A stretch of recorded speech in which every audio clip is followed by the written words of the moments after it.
Alright, all you glorious gamers out there, welcome to the PlayersToo Podcast, the video game podcast for gamers like you, by gamers like you.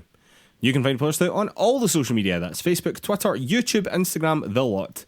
You can also find our written content over at PlayersToo.com, that's PlayerSToo.com. And if you could take 5 seconds to give us 5 stars over on Apple Podcasts or wherever you get your podcasts, it really, really, really helps us out. There's a huge amount for the exposure of the show. And while you're over there, if you could leave us a little review as well, again, that just helps us out even more. And thank you so much to anyone that's already done that for us. You're an absolute legend to us.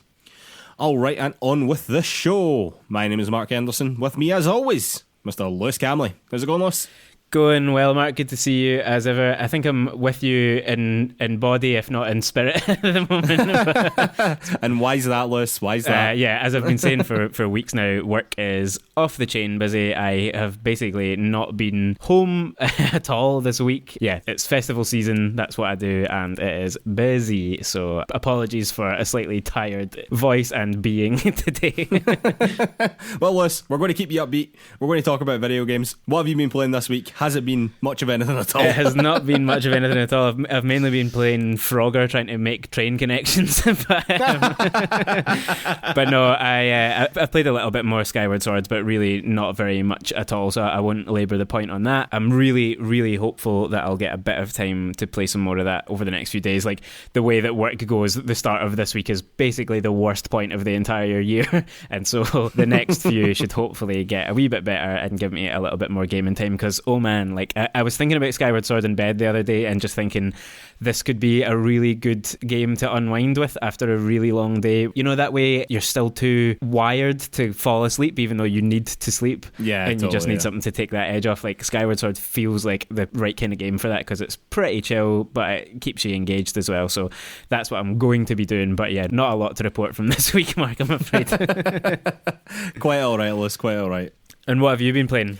Well, Lewis, I've been playing 2 games, really, and they are fairly random, I think, and to anyone who's listened to the podcast, I think that this will probably come as a bit of a surprise.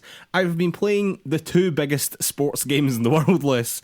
I've been playing FIFA 21 and Madden 21. Who are you? I know, it is a bit weird. I don't know why, I just thought to myself, I need something that's very low effort, really, was sort of what I was looking for. But also, these are 2 of the biggest games in the world. It would be interesting to sort of dip into them and sort of understand that world a little bit, you know? So, Lewis, I actually downloaded Madden 15, which is a 7-year-old sports game. But that is when I sort of got into the NFL. And it actually is the last sports game that I owned. And when I was playing it, I was sort of thinking to myself, you know what, this game functions perfectly well as an American football game, but it really doesn't look all that great, to be honest with you, obviously because of the age and whatever. I thought, it's just the age, but ultimately this is sort of fine. Then, one Lewis Camley reminded me that I could download on Games Pass through EA Play the new Madden and subsequently the new FIFA as well. So I did that. And frankly, Lewis, considering that these are 2 of the biggest games in the world, definitely FIFA, they are unbelievably mediocre. In terms of their gameplay from Madden 17 and from an old FIFA as well that I downloaded, I can't even remember what one that was. FIFA 17, I want to say? I'm not entirely sure. The gameplay has changed so minutely over that time. It is ridiculous. It is ridiculous. It really, really is.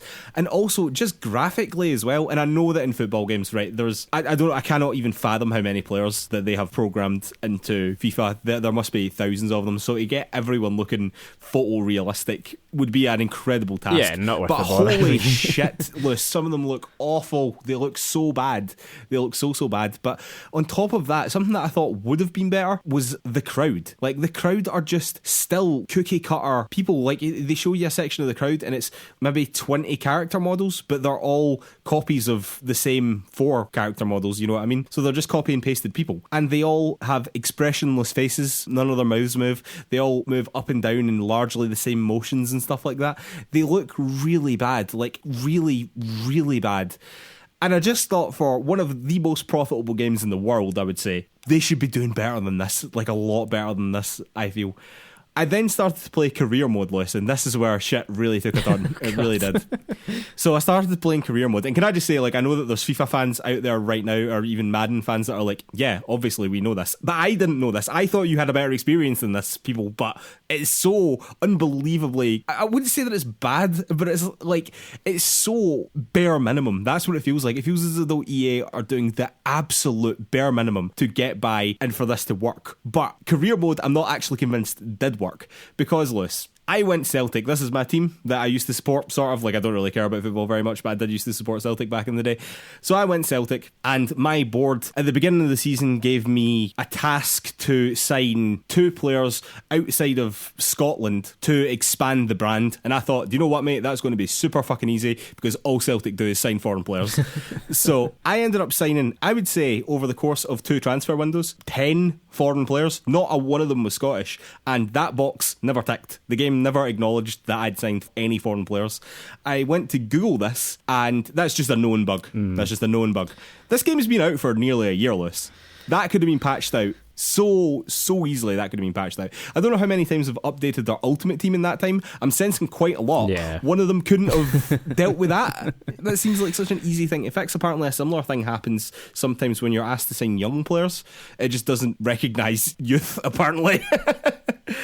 Another thing that I was tasked to do was win the Scottish Cup. But all my Scottish Cup fixtures seem to disappear from the schedule. So I've only played league games through, again, I'm now in like February of the season, and I've only played league games. So that can't possibly be ticked either. The scouting, Lewis, was hilarious, was absolutely hilarious. One of the things that I'd asked my scouts to do was to look for, I think it was like a left winger or something like that, that was good enough to start in the first team. And I was like, right, on you go. And I swear to you, Lewis, I swear to God, that one of the first people that came back to me was Cristiano Ronaldo, who's obviously a global superstar and so far beyond the scope of Celtic Football Club, it is unreal. I think he was worth like over 100 million, which might be more than Celtic Football Club is worth. You know what I mean? It's absolutely insane. No comment.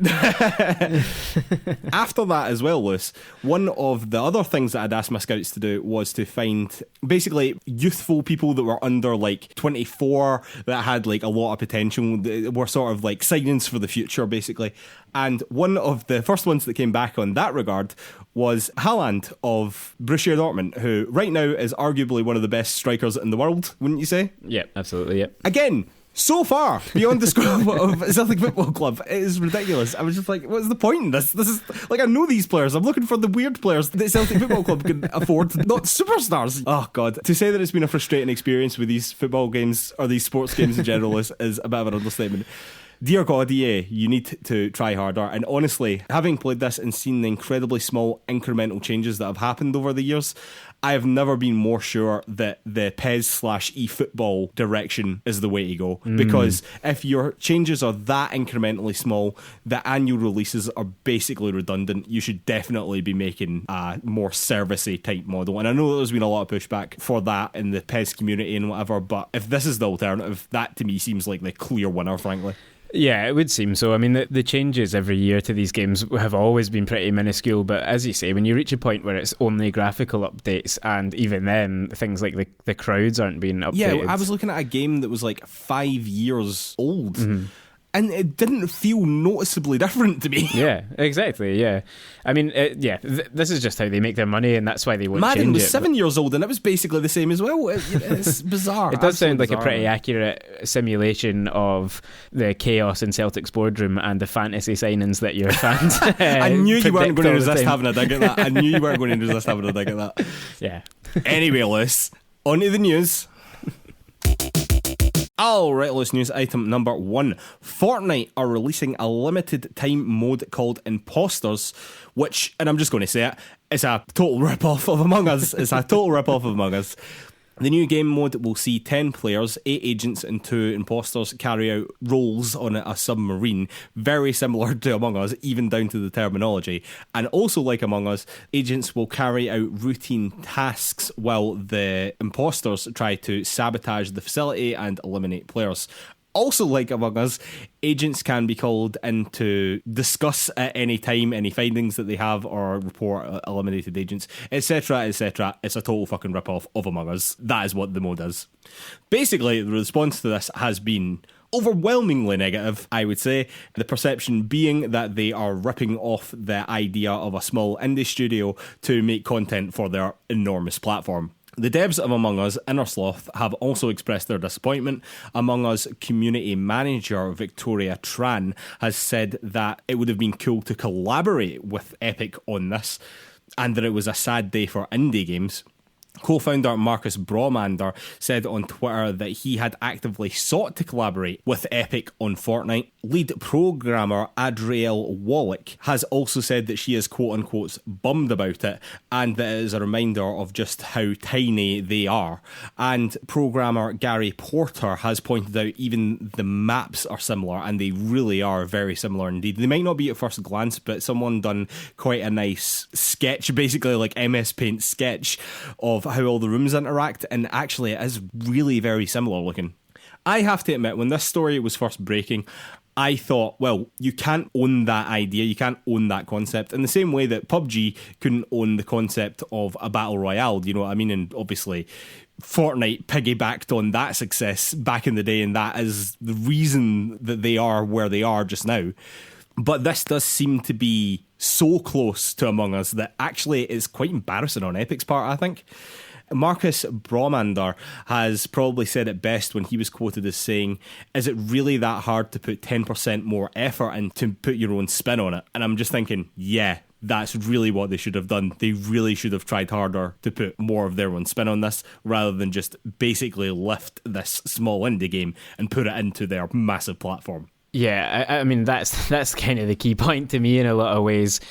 Obviously, the whole nature of gaming and game development is based on sharing ideas in a lot of ways. I mean, there was quite a lot of horror when we discovered that the reason that the Nemesis system from the Shadow of Mordor games hasn't been used widely is that they patented it, and that means it's really hard to copy, right? And so, yeah, like Among Us isn't the first social deduction game, and they shouldn't and possibly couldn't have patented any of the core mechanics, even that they developed, but they sort of shouldn't have to, because you don't expect that the big companies are going to just come and wholesale lift what you did, particularly given the story around Among Us. I mean, maybe that's too romantic a view of what is still essentially big business in terms of Epic, not of Innersloth, but the story of Among Us was this team of like 7 people who put out this game that was basically not really anything very much, and then the pandemic hit and it went crazy and became super popular, and now it just looks a bit like Fortnite have gone, we need something new now. You know, Among Us has been popular for like a year and a half.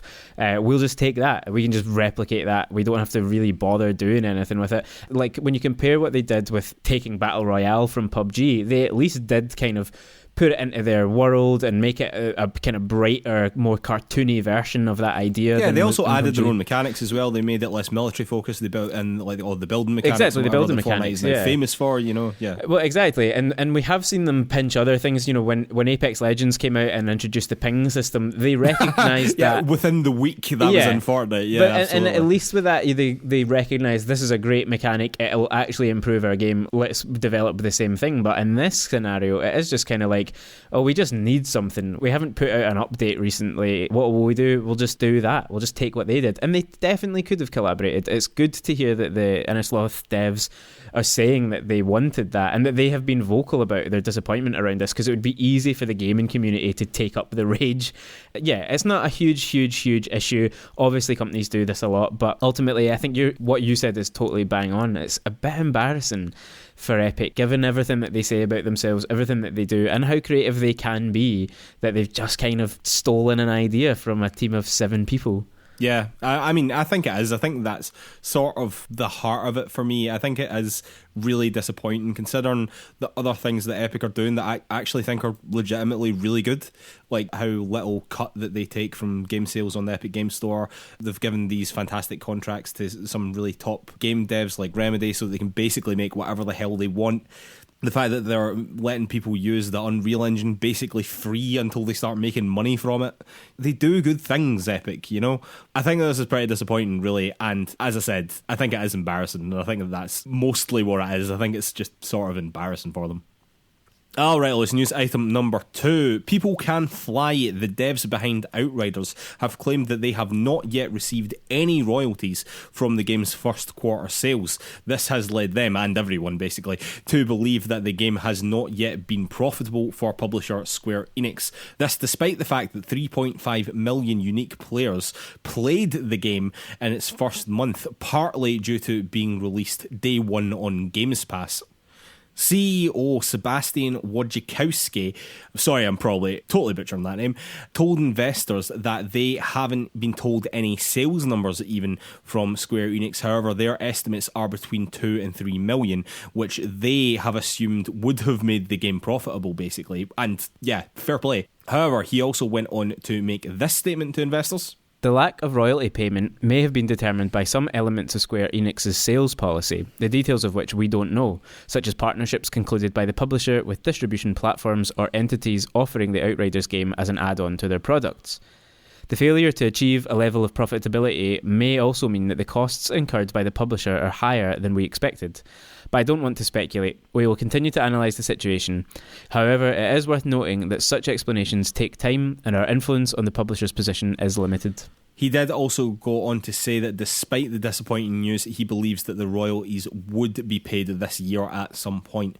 Now, Square Enix had previously claimed that they were pleased with the digital sales ratio of Outriders, that the active user number had beaten their expectations, that launching day one on Games Pass worked in their favour, and that the game was on its way to becoming one of Square Enix's next major franchises. I think a lot of people have taken this as an opportunity to attack Games Pass, basically, and saying that it's not good for devs and whatever. But my take on that is that generally speaking, with service games like this, you want to get the largest amount of people on board at launch as possible. This is why games are free to play, so that there's absolutely no barrier to entry, or why games are given away at launch like Fall Guys and Knockout City for the same reasons. So when people are saying, oh, this is the fault of Games Pass or whatever, I'd say to them, I really don't think that that is the case. And imagine how bad it would have been if they hadn't been on Games Pass. Yeah, I 100% agree with that, to be honest. I mean, it's easy to question that, and it's worth questioning what impact Game Pass has on these things. This is an area generally that I would like to see a bit more journalism done on, just how these deals, not just with Game Pass, but just publisher deals with platforms are done, and what the finances are, and who's getting paid what, because it's kind of still this slightly secretive end of the industry that you don't get to hear too much about how these deals come together. But yeah, to my mind, Outriders would have massively flopped had it not been for Game Pass. Like, Game Pass drove a lot of the conversation because it allowed people to play the game who otherwise probably wouldn't have paid for it. And we know Xbox have said themselves before that Game Pass leads to more sales of games on Xbox than there would have been otherwise. We have also seen that, you know, the add-on sales that come through Game Pass, like with MLB The Show, the PlayStation sales were like 2 million, and then the Game Pass gamers were also about 2 million, and there was all that added income from that they wouldn't have got if it had just been a PlayStation exclusive. So there is money to be made through all of this, and it just strikes me as quite odd that People Can Fly don't seem to know what's going on, that Square aren't making any money out of any of this. Like, how can that be the case? The game did well when it launched. It didn't last very long, admittedly, but it surely done enough to wash its face, and if it didn't, then what kind of deals were they cutting? And you've got to think that Xbox wouldn't want to make offers to companies that would result in devs not getting paid, because ultimately, if people found out that is what is happening, people will criticise Game Pass, and that is the last thing that but Xbox also, that are sitting on a cash cow right now really want to do. Yeah, exactly. Also, they don't want Square Enix to turn around and go, well, we put Outriders on that, it was a disaster, so we're not doing that again. Yeah. Xbox, you know what I mean? They don't want that to happen either. Yeah, they don't want Games Pass to start getting a bad reputation, because right now it's got an extremely good reputation, and Xbox want to keep that going as much as they can, obviously. But yeah, I'm not really sure what is going on here, because to me, if they're estimating that that game sold 2 to 3 million copies. I don't know how the hell that isn't profitable if that's the case. It's not like it was Marvel's The Avengers where it had an absolutely colossal budget to recoup, basically. You know what I mean? They must have had to have paid so much money for the licenses and all the development that went into that, and it got pushed and whatever. Like, I can see why that took quite a long time to be profitable. I don't even know if it's profitable now, to be honest. But this wasn't really like that. Do you know what I mean? This was a lot smaller in scope and definitely a lot less expensive to make because they didn't have to pay Disney a ludicrous amount for the IP. Yeah. You know what I mean? So I really don't know how that game isn't profitable. This will be something interesting to follow because I agree with you. Like, this is a side of things that we don't usually hear a great deal about, like when games become profitable and why. And I think that the question around Games Pass just makes this more interesting, really. So it will be interesting to continue to follow that, actually.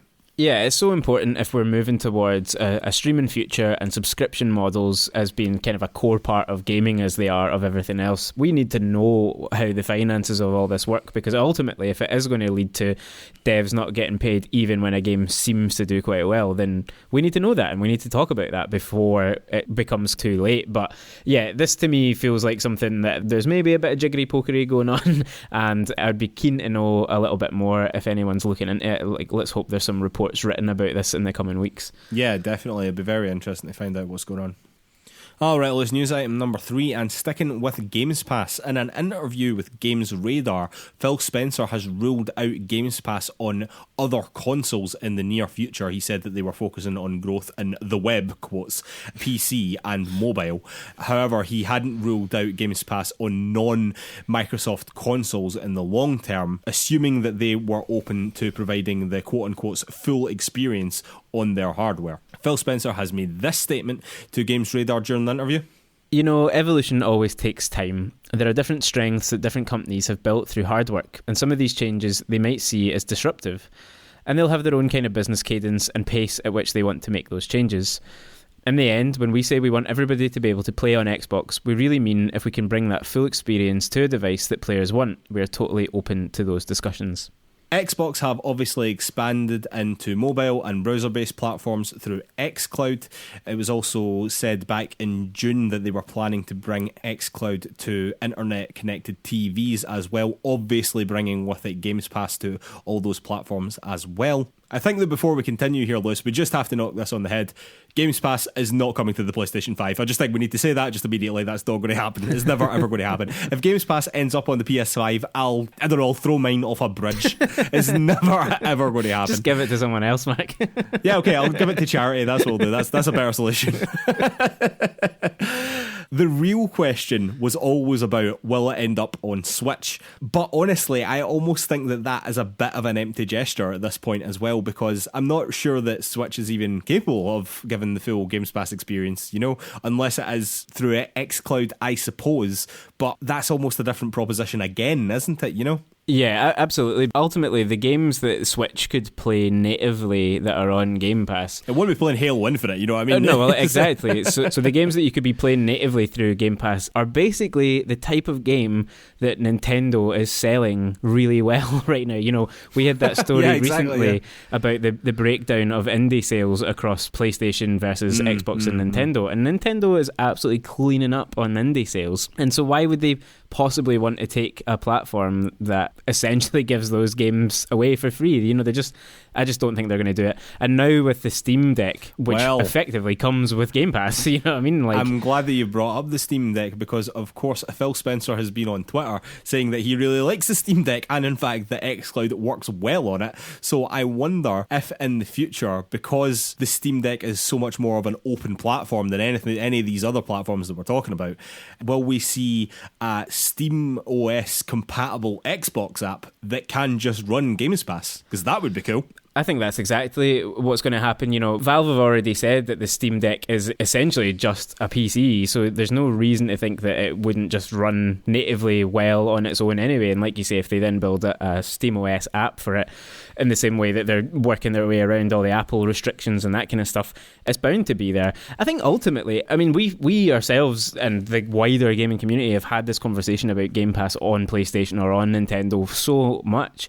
But really, if it's on the Steam Deck, which, you know, is probably going to sell really well, it won't sell anywhere near as well as the Switch, I would suggest. No, but it won't. if it's on PC and it's on some other consoles, and ultimately, if it's on TVs, you don't need to be on anything else. You don't need to be on PlayStation. Everyone who has a PlayStation has a TV. Yeah. And if it plays on the TV, you don't need it to be on the PlayStation. Yeah, I guess it's the xCloud Games Pass experience rather than the native Games Pass experience, which even with my short time with it, like, there was noticeable input lag, but not like bad. I would say that for a lot of games it would be fine, but if you're playing anything competitive in any capacity, like any online multiplayers or anything like that, it's just still too much. Do you know what I mean? Maybe that technology improves over time and ultimately it sort of goes away and then it's not an issue, but right now I'm still not quite there. If they end up having a native Steam OS app for Xbox and for Games Pass, then that is real interesting to me. I would love that. I would love that a lot, to be honest. Alright, Lewis, news item number 4. And I said it during our topic of the week last week, Lewis, and I'm going to say it again here. What the fuck is abandoned? What the fuck is abandoned? A small piece of background information here. The Abandoned app was supposed to come out last week while we were recording the show, and we were supposed to do a sort of live react to the experience as our topic of the week. I had my PS5 sitting out, ready to go, ready to play it, and of course, it didn't happen. And by the way, ladies and gentlemen, I do have to apologise for everyone, because shockingly, having the microphone that I podcast with directly above the fan at the back of the PlayStation 5 was shocking for noise, for background noise, so I apologise for that. That was entirely my fault. However, it did not happen. The app did not release at that time when they said that it would, and in fact never ended up being released until the end of that week, at which point we had to download a 5GB patch, and the only thing that they showed us in this trailer app was a 4-second tease that was already posted on Twitter. Now, obviously, this was massively frustrating, not just for me, but for a lot of people. And to be honest with you, now there are starting to be questions around the studio and some pretty dubious history, I would say, promising stuff and not delivering it. They're now also saying that one of their other games called The Haunting, which was initially released early access and then removed from Steam entirely, will be giving away free with their next gameplay trailer reveal. And they even said as well that this gameplay trailer reveal wouldn't be until a few months away, so we've got months of this to go, months of it. Honestly, Lewis, I feel that this company is really just dicking us all around now and wasting people's time, and I am fully confident at this point that this has nothing to do with Silent Hill or Kojima or Konami, frankly, and that also means that they were leaning into the whole conspiracy thing and then complaining when people were drawing conclusions that they obviously wanted us to make. I also think that this is one of the most embarrassing marketing campaigns for a video game or any piece of media I have ever seen in my life. I'm not entirely convinced that this game will ever be released. I'm not entirely sure that this game has ever existed, really. To be honest with you, to be totally frank, I'm not convinced that this isn't a total scam in some capacity. I have no idea why PlayStation have tied themselves to this game. I'm not convinced at all that even if the game does come out in light of all this, that it will be any good, because this studio have certainly not convinced me that they are competent in any capacity in making a video game. They have honestly completely lost me. I have no interest in playing this game. Honestly, even if it were Silent Hill, I'm not entirely sure I'd be interested in playing this game. And I genuinely hope at this point that Kojima isn't involved, because if he was involved, that would seriously detract from my admiration of him as a game developer. It's got bad, man. The voice of a man who feels the end of his podcast was ruined last week. I mean, I am a man who does feel that, but I also feel that I am justified beyond that in being annoyed about this. Yeah, it's a bit of a shambles, isn't it? It's not the prettiest thing going at the moment. The trailer reveal, when it finally did come, was basically exactly what they had on Twitter anyway. No, Lewis, no. It wasn't basically exactly what they had. It was the same video. Yeah, it was the same 4-second video. And I think it just said after it, playable trailer coming soon or whatever. Yeah, I mean, there's more to come with that app, obviously. I mean, or in theory there is. They have said that there is, and there's like space on it for more stuff. But yeah, the whole thing was bizarre. This trailer app thing was always strange. That was one of the key pieces of the puzzle that people started constructing around this game and this studio, because it was like, what is this? Why are they getting this? Who are they? And why does nothing else get this treatment on PlayStation? But yeah, I'm not as down on it as you are, because I sort of found that whole exchange last week just quite funny that it happened like that, and it's sort of in keeping with of what the whole process has been so far. And I know you probably don't believe me, but I've never really thought it was Kojima necessarily, but I've always thought there's something more to this than it just being a small indie game, because the whole marketing campaign around it was so strange. I think they have blown it though, regardless. They've totally blown it. If it's Kojima, if it's not Kojima, see, even if it's not Kojima, but it is a really phenomenal looking horror game or thriller game or whatever the hell it's going to be, I think it's probably lost a lot of people like yourself who, even if you watched the trailer now and thought, well, objectively that does look good, you're still going to have this subjective bad taste in your mouth about it all. So yeah. I think that's... I just don't care at this point. Like, I just sort of don't care. Like, I'm still interested to know what it is. I'm kind of keen to see how the whole thing unravels in the end, but I'm not kind of waiting with bated breath anymore. I certainly won't be, if they say there's a new part of this trailer app thing dropping tomorrow, I won't be staying up late for it or anything. I'll just wait and see what comes of all of this.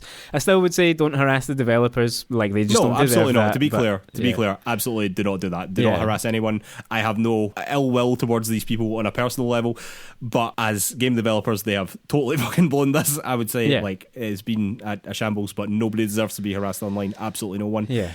But Jesus Christ, man, it's been really bad. And to be clear, like, I know that you were joking about this, right? But I'm not actually bitter at the end of my podcast. No. I really don't care about that all that much. And in actual fact, it was more of an interesting conversation anyway. Yeah, but it is like, the podcast. I think that a lot of people's frustration last week came from feeling like their time had been wasted around it. That's ultimately... My night had been wasted. Yeah, exactly. Actively, I would say it had been wasted. and I think, just to touch really quickly on Sony, that it's time Sony came out and said something about all of this, or it distanced themselves from it or something, because their silence is deafening and it is allowing a lot of the conspiracy theory around this to continue. If they just came out and said, no, this is a small game from the small team and they've botched it and we're working with them to sort it out, that would be the end of the story. Yeah, I just don't know if they're just trying to wash their hands of just it and ignore just not it. say anything and just ignore it and hope everyone forgets that they were involved. But yeah, man, bad, really bad, really bad. Alright, let's finish off as we always do with a couple of shout outs. Shout out number 1, 12 Minutes has come out this week, and in fact this very day as we are recording, and the reviews are polarising, I have to say, way more polarising than I was expecting them to be. Obviously this was one of the most hotly anticipated indie games of the year. It's currently sitting at an 80 on PC and a 788 on Series X, which is by no means bad, Lewis. It definitely isn't bad, but it's also at the same time, it's not knocking it out of the park, you know what I mean? There seem to be a lot of people that are simply finding the loop in the game frustrating and the trial and error puzzle solving as quite obscure and quite unintuitive. And if you have a problem with that, and that is the core gameplay loop, that is an issue. It's not enough to put me off playing it, frankly. I still think that the game looked really great and really interesting.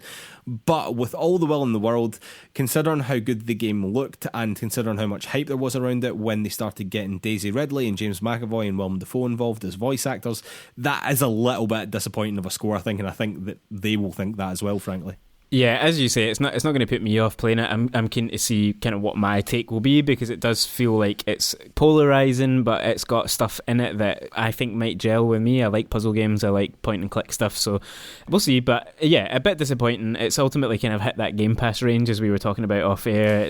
There's kind of a bit of an Xbox high sevens watermark a lot of the time, particularly for these smaller games, so it's a shame it hasn't broken past that. But yeah, I'm still going to play it. I'm keen to see a bit more of it and decide for myself. Yeah, definitely. I totally agree. I think this is one that I definitely want to decide for myself whether or not I like it, because it did look so interesting in those trailers. Alright, let's shout out number 2. Axiom Verge 2 has come out this week as well, and in fact was shadow dropped during the Nintendo's Indie World Showcase, which was about the most interesting thing that happened during that, if I'm totally honest. But it is also sitting with a 79 on PC and a 75 on Switch, which again isn't bad, but again it's hardly knocking it out of the park. And considering that the first game was pretty much high 8s across the board, that is a little bit disappointing. It seems as though Tom Happ, the game developer, is trying something a bit different with this sequel, which we did know from the trailers, but this new direction maybe isn't vibing with everyone, it seems. No, and that's the risk you take by playing with the formula and changing things up. But, and fair enough, like, it's his game, he gets to do that, but it's a bit lower than people might have expected. This hasn't always been massively on my radar, but I know that you've been keen to play the original Axiom Verge for quite a long time. I have. Do you still think that you're going to try both of them out? I am. Similar situation to 12 Minutes, to be honest with you. I'm interested enough in this game that the reviews haven't put me off. Do you know what I mean? I was obviously hoping that the game would review better than this, but it's not low enough to put me off playing it. I still want to definitely play it and decide for myself what I think about it. And it's certainly not put me off playing the first game, because the first game has supposed to be something pretty special. Yeah, I guess that's the thing. Play the first one and make sure you like that, and then then decide out too. Well, the second game goes in a slightly different direction, so maybe that doesn't even matter, you know? True. Alright, let's shout out number 3. Rockstar are rumoured to be remastering the quote-unquote PS2 era GTA games. That's GTA 3, Vice City and San Andreas. This is according to sources speaking to Kotaku. Apparently, the games are actually in the final stages of development as well, which is pretty exciting. All 3 games will be remastered in the Unreal Engine and will have a mix of old and new graphics, whatever the hell that means. According to Kotaku sources, the gameplay will be trying to emulate the originals as much as possible, it seems. And just as a wee note from us here in Scotland, the games are being developed in Rockstar Dundee, which is pretty nice because that is in Scotland, but also that's where Rockstar started out as DMA Design and eventually became Rockstar North, who eventually moved to Edinburgh. But nice for them to have a presence in Dundee again anyway. I think that's pretty cool. But Lewis, GTA remasters, thoughts? I think this is pretty cool. I think it's pretty cool, man. Yeah, pretty cool. I mean, I'm intrigued by what this old and new graphics thing means. Like, I'm sort of imagining that's going to be a modern... It looks the same, but ray tracing. Yeah, basically, like, it's modern graphics, but made to look like that slightly lower poly vibe from... I'm particularly thinking of Big Square Claude's head from GTA 3. But yeah, I think it's really cool. I mean, there's a generation of people who have fallen in love with GTA 5 who won't have played, particularly GTA 3, I suppose, and it would be good to play that again. So yeah, I wonder if it's going to be one collection. I kind of hope it will be, but I hope it will be, but I suspect it won't. Yeah, I kind of think that as well. But putting all 3 of those games on one disc and doing a big celebration of it, I think would be the right thing to do, particularly when we've been playing the same GTA game for 3 generations now? 7 years now or something. I mean, come on. Yeah, there was a fun meme that came out, I think. I can't remember if I said this on the podcast already or not, but the PlayStation 2 had 3 GTAs, which were the 3 that we just mentioned: GTA 3, San Andreas and Vice City. And GTA 5 has had 3 PlayStations, being the PlayStation 3, the PlayStation 4 and now the PlayStation 5. So that game has got legs. Alright, let's shout out number 4. There was a Pokemon presentation as well earlier today. This gave an update on the Diamond and Pearl remakes, which are coming out on November the 19th. It also gave updates on Pokemon Home and Pokemon Go, and that Pokemon Unite was coming to mobile. But as far as I'm concerned, the most interesting thing by far was Pokemon Legends Arceus, which is coming out on January the 28th. Not sure if we had a date before, but it's coming out on January the 28th. For me, this is by far the most interesting Pokemon game that has come out in years, frankly. It very much looks like the closest thing to Pokemon Breath of the Wild that we have seen to date, and honestly, I think it looks pretty cool. It keeps dragging me back in the list. Yeah, that's what I wanted to ask you. When you mentioned this just off air before we started, I thought you sounded sort of like you were trying not to be hopeful about it. Is that where you're at? Yeah, I think that's a safe mental position to be in with Pokemon, to be clear.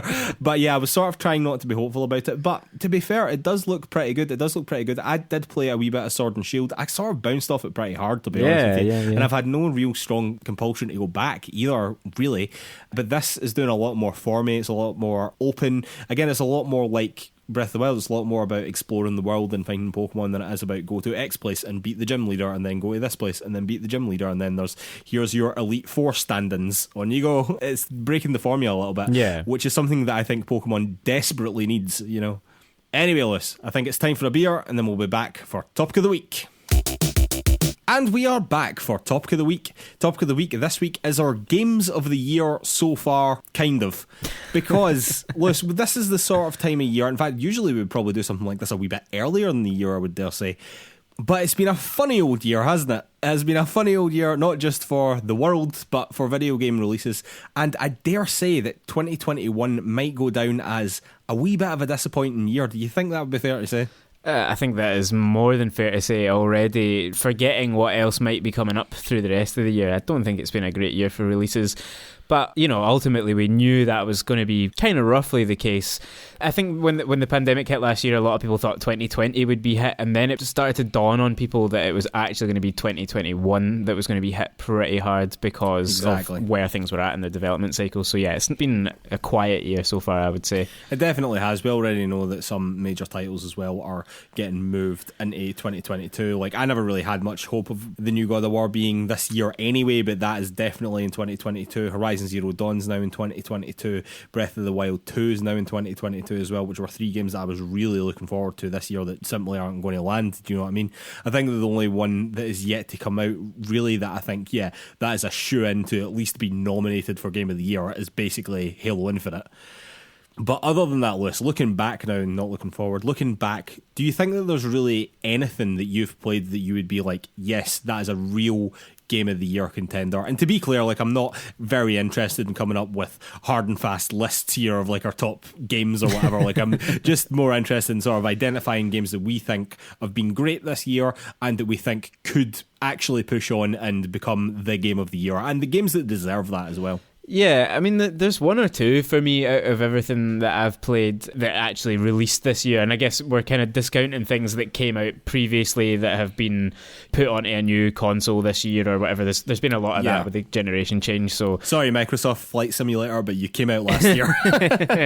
Yeah, a lot of games that had their moment in the sun, but for me, to be honest, relatively few games that actually dropped in 2021 that I've played this year, that one to me stands head and shoulders above the others, and that's Hitman 3. Yeah, I thought it would be this, man. I thought that would be your number one. That to me is comfortably the best game, or the game that I've enjoyed the most this year. Whether I think that come the end of the year it will still be considered up there, for me it certainly will, there's no doubt about it, but it is a particular thing, and it doesn't necessarily feel like award fodder in a lot of ways, so I wouldn't be stunned if it doesn't quite make the cut for like the big awards. I would hope it would be up for like best action game and that type of thing when we start to see actual award shows come together. But for me, it was a great experience, great fun, well put together, a fantastic stealth game, but also just a really fun game to get lost in and just kind of try your own stuff at with. So for me, that is honestly head and shoulders above everything else I've played, with a few caveats which I'll talk about in a wee second. But for you, have you got some games there, or a game maybe that stands out as the best? Well, for me, I think that there's currently 3 and then everything else, I would say. And for me, those 3 are Returnal, Ratchet and Clank, and Death's Door. Now, of the 3 of them, I would argue that I might have had the most fun playing Death's Door. I might have enjoyed Death's Door the most. However, in my mind, and I know that this isn't necessarily true of everyone, but there's a difference between the Game of the Year and my favourite Game of the Year. Those two things aren't necessarily the same thing. So for me, of those 3, do you know what? It could be Ratchet and Clank, man. It really could. Wow. Ratchet and Clank was fucking great. It really was. It was so much fun. It had so much heart, and it was really a joy to play. It really was just a whole bunch of fun. Returnal was almost the antithesis of that, frankly. It was an incredibly frustrating experience, but at the same time, like, obviously an incredible experience at the same time. Very challenging, very, very challenging game. I could see why people bounced off it hard. I can see why people frankly didn't enjoy it, but I got in the zone with it after a while and really was having fun with it. I thought it was weird in a very good way. I liked that it was sort of beyond the game, the sort of meta of the game, that it put Housemarque on the map in a real big way. You know what I mean? That they are now considered a proper big PlayStation studio. Yeah, they got bought on the back. Well, they got bought on the back of it. Of course they did. Yeah, I thought that was a really very good game as well, and one of the few games that I've played that I thought, oh yeah, this feels in my bones. I feel like this is next gen, you know? Yeah, I mean, it definitely was. That was one of the ones that I was referring to that I would put a caveat on, because obviously I started Returnal, and after a decent couple of runs I had to give it up for various reasons. To me, that stands out from the rest of the games that I've played this year as one that I think that when I go back to it, and I do kind of mean when, I really do want to go back and play it some more. It just fell at the wrong time for me for all sorts of reasons. Largely that I was moving house. which it was not the time to start playing it really. Like, I loved that world. I really enjoyed the gameplay. I wanted to explore it in a much deeper way, and I can imagine that it would end up being my game of this year because it just ticked a lot of boxes, even from the small amount that I did get to play of it. So yeah. I'm reluctant to say it's my favourite game of the year so far, obviously, because I've played it for like a couple of hours, but it's on the list of things that I played this year. It is floating near the top, but I'm kind of having to say sorry to it for now. No, that makes a lot of sense. So for you, after Hitman, what are we talking about then? Is it sort of Resident Evil Village? Is that the next game that you played this year, that released this year? Presumably we're not counting Skyward Sword, even though that is a remake that did come out this year. Well, yeah, just to touch on Skyward Sword, I mean, I feel again like it might be one of my favourite games that I'll play this year from where I am so far in it, but it's not like absolutely groundbreaking, you know, and it is an old game, so for the purpose of this discussion I wasn't necessarily counting it, and I haven't finished it yet, which feels a little bit cheeky to include it for now. So I mean, it would be up there, but yeah, basically that and Resident Evil Village sit right under Hitman 3, to be honest. Resident Evil was good, was great in certain places, not quite up to the standard of Resident Evil 7, which I also played this year for me personally, but you know, fine, good, more Resident Evil, can't really complain. But when I look at that in comparison to Resident Evil 2 Remake, which was up for a lot of Game of the Year awards back in 2019, and to me it's not there, and so I can't really see it as that at the moment, you know. Yeah, I mean, I think that's fair. I don't really think that Skyward Sword should really be included in this conversation. Did you play Super Mario 3D Worldless? I didn't. No, I never got around to it in the end, and it's definitely on my list, but then I don't know, does that count as well? Well, plus Bowser's Fury, the Bowser's which Fury I think bit does makes it count, new, which is the bit that was interesting. Not that Mario 3D World wasn't interesting. I actually really enjoyed that. I thought it was quite fun, but again, it's not really there either. I think that the three that I mentioned, for example, and Hitman, I have not played Hitman, but from everything that I've seen of Hitman, from everything that I've read about Hitman, and when it first came out, I was actually reading quite a lot about it, but it's just not even close to that, frankly. A game that I know that you have played, Lewis, that might be up there for a lot of people, and that I've played as well, because we both played it, and it was It Takes Two. Where do you think that sits for you? I mean, honestly, looking through this list of games that I've played this year, I think it has to rank really highly, and I do think that it will be one of the sleeper hits come the Game Awards territory, or when people are compiling their various Game of the Year lists, because I think one of the things that It Takes Two has going for it, other than great gameplay and, you know, fun design and all that kind of stuff, is that by its very nature it is collaborative, it is co-op, and that leaves an impression on people, particularly now when those types of games are reasonably rare, actually. So I think when people are coming to the end of the year and they're thinking back to, like, what did I really enjoy playing this year, I think it will sit quite highly for a lot of people. And for me, again, out of the list of games, I mean, basically beyond the ones that you've mentioned, the only other one that I would really consider to have been good enough to consider it at that level is Genesis Noir, which was a really short... Oh, wow. Yeah, I mean, I had a lot of fun with it. It's a short little, quite artistic indie game, but it's not a Game of the Year contender in the way that we're talking about here. It was a good indie game, you know. But It Takes Two really has to be, I think, thought of up there with Hitman 3 and Resident Evil Village as a new prospect for this year, and something that was really good to play. But none of them really, I mean, I consider that against even some of the weaker years we've had recently, none of them are really singing to me. And obviously I've missed a few games that you'll have played this year, but I don't think, and maybe we'll go through your list in a second, but I don't think there's much that you've played even that I haven't, that I would be like, that's a shoe-in for this kind of discussion, you know? No. Well, I think what I have to bring up now is Final Fantasy VII Intergrade. Will that count, do you think? I don't think it will. No, I don't think it will. I mean, it's just DLC, really, isn't it? I mean, by that logic... I mean, it certainly is DLC. Yeah, without a shadow of a doubt, it's DLC. I mean, because then we would have to start thinking, well, the director's cuts of Ghost of Tsushima and Death Stranding, would they count?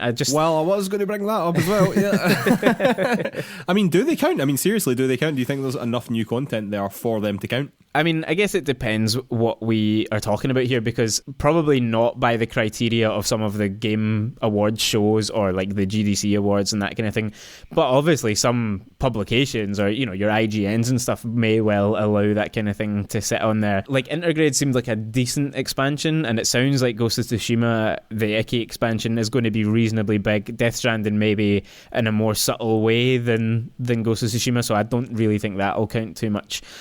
all of those games, every game that we're talking about, I'm sure will top someone's list. But if we're talking about like who's getting the gong, who's getting the Oscar at the end of the year, or equivalents in the various ways that there are, I don't think that they will count, and I'm not sure that they should really. Yeah, I mean, I don't necessarily disagree, I have to say. I suppose it does just show that maybe this is a bit of a down year, unfortunately. And I mean, look, not every year can be 2018, you know what I mean? No, But yeah, it does definitely feel like a bit of a down year, because early doors we had The Medium, which I think was interesting, but ultimately never quite lived up to the hype a bit. Another one that I've got here is Little Nightmares 2, which I actually think is a really interesting looking little game. Do I think it's good enough to win Game of the Year? I mean, realistically, probably not. No. Monster Hunter Rise, a lot of people like that. Yep, a lot of people really like that. Is it going to have enough fans to put it over the top for Game of the Year nominations? I seriously doubt it. No, if Monster Hunter World didn't get over the line, I mean, that was considered really exactly. highly If Monster that year, Hunter World didn't get over the line, I can't believe that would. That's an excellent point. Another one for me is definitely Nier Replicant, but even that is sort of a remake of a game as well, so I don't even know if that counts. Then there's the sort of two Nintendo games that have come out this year, which is New Pokemon Snap and Mario Golf Super Rush, both of which came out, everyone went, oh, that's out, and then it feels like immediately forgot about them both, I would say. So yeah, I would say that the first portion of the year, not too many things are massively standing out to me, I have to say. Looking forward a little bit now, Lewis, apart from Halo, which I'm sure will have all the Game Awards at once, frankly, unless it's an absolute disaster for whatever reason, which I just don't think that it will be after all the delays and whatever. I really don't think that Xbox would put it out at this point unless they were like, yes, this is a good game, this is the mascot for our console, this is what we want out of this game, you know what I mean? I don't think that they're going to put it out unless it's in a condition that they are extremely happy with. So I think when the Game Award time rolls around, that it will have as many Game of the Year award nominations as they want, frankly. I think that they'll be batting them away. Apart from that, Lewis, what else are you thinking? The only other one that we know for certain is, I mean, not that we know for certain that Halo's coming this year, but we're pretty certain that it is. I mean, it's definitely coming this year. Yeah, it surely is. They've not put a date on it, but it's definitely coming this year. But beyond that, I mean, the biggest one for me at the moment, the game I'm most looking forward to in the back half of the year that isn't quite a small game, I suppose, is Deathloop. Yeah. I think that, you know, as things stand, unless there's some big announcements to come, that is the biggest PlayStation game coming in the latter half of the year, basically. And so certainly, I think that now that we know that Horizon's coming out next year, categorically Deathloop is the biggest PlayStation game coming out in the second half of the year, definitely. Absolutely. And then aside from that, I mean, I'm looking forward to Metroid Dread, but it's not... fuck yeah. I really think that could be there, you know. I mean, really I hope so. I really hope so, but Metroid never sells especially well, and it's kind of, I don't know. It never sells especially well, but always does really well with reviewers. And with critics. That's true. On the Game Awards. Yeah, that is true. And also, I suppose, like, the Metroidvania boom of the last few years might actually, ironically, make this a bigger success than it might otherwise have been, because a lot of people have got into the genre. But I don't know, I don't see it.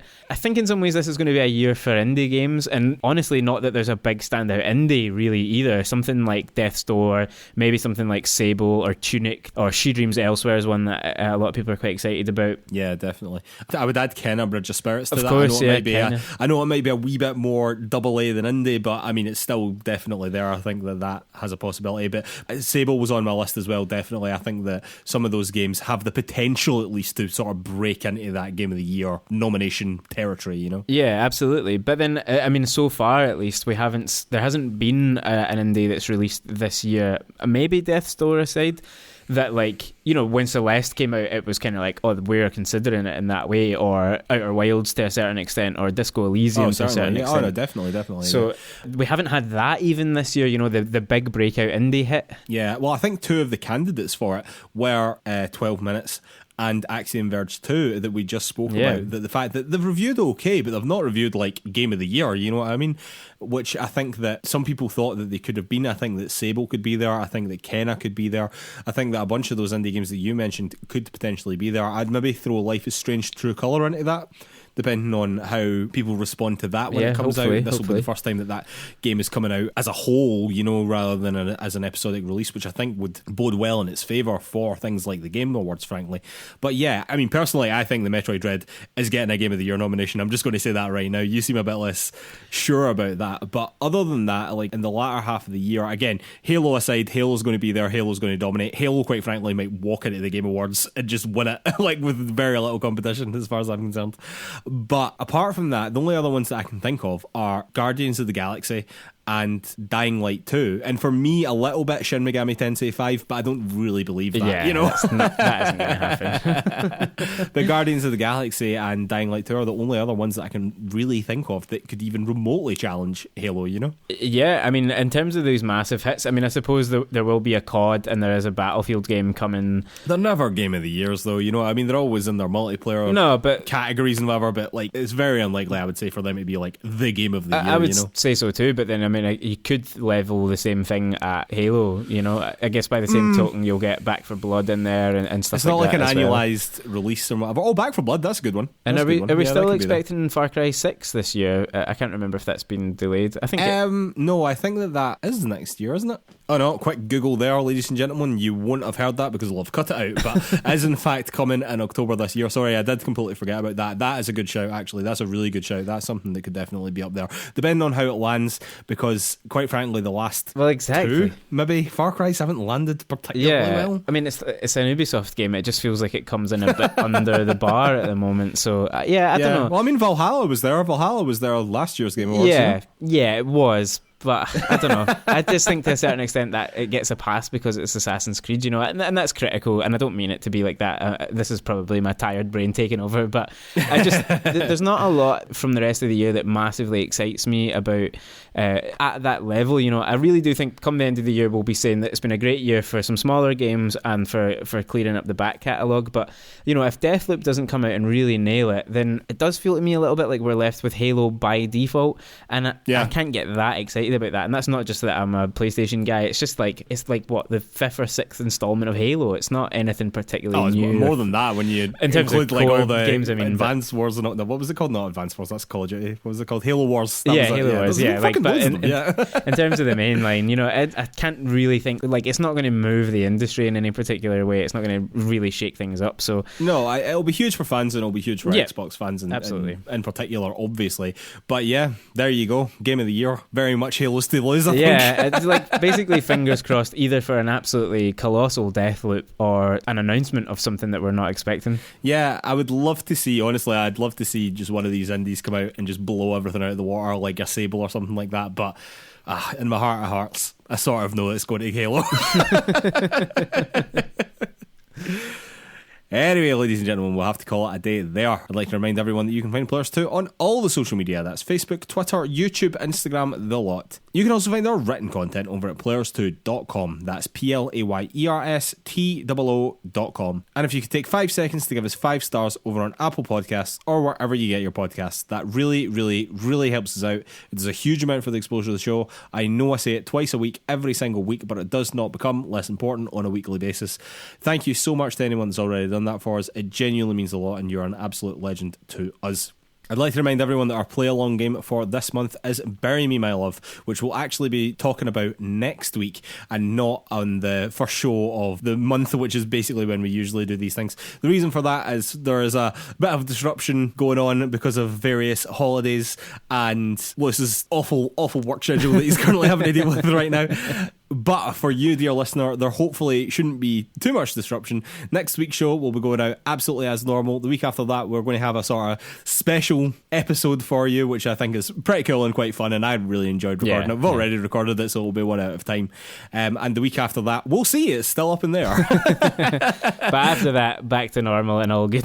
But we will let you know, ladies and gentlemen, and after that, back to normal and all good. It's just one of these things. Life gets in the way a little bit, but no problem at all. And from your perspective, ladies and gentlemen, hopefully there's not too much disruption at all. But we will be talking about Bury Me My Love next week.